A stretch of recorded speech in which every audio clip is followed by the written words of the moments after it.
وہ ایک بزرگ نے لکھا کہ ایک مرتبہ ان کو تہجد کی نماز فوت ہو گئی یا فجر کی نماز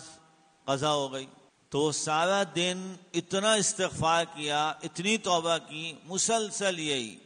یا اللہ میں تو نالائق ہو گیا، یا اللہ میں تو جو ہے وہ محروم ہو گیا، آپ نے مجھے اپنے سامنے کھڑا کرنے سے محروم کر دیا، مجھے آپ نے رد کر دیا، میری نماز چلی گئی، میری تہجد پورا دن اسی میں توبہ استغفار،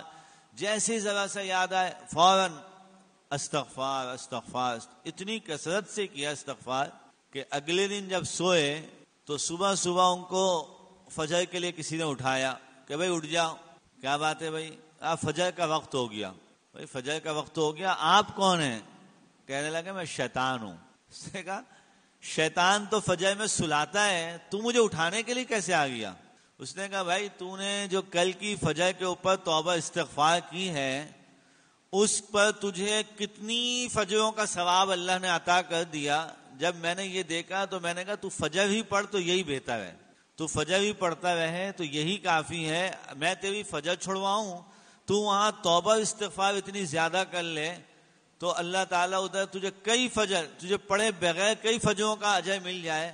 تو اس سے بہتر یہ ہے کہ تو پڑھتا رہے فجر۔ اور یہ میرے محترم قصہ برائے قصہ نہیں ہے، یہ ایک حقیقت ہے،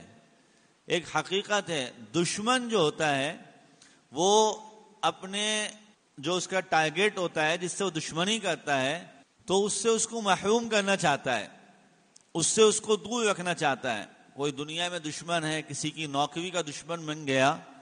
اب اگر وہ کسی جگہ سے کسی کو نکالتا ہے دشمن، اور اس کو معلوم ہے کہ اگر میں اس کو یہاں سے نکالوں گا تو یہ اس سے اچھی کمپنی میں چلا جائے گا اور اس کو اس سے زیادہ رتبہ اور مرتبہ مل جائے گا، کبھی بھی وہ نہیں چاہے گا دشمن کے یہاں سے نکلے۔ کوئی دشمنی کسی کے ساتھ کر رہا ہے کہ اس کو کھانے کو نہیں دینا یا اس کو اتنے پیسے نہیں دینا جس سے اس کو کھانا ملے،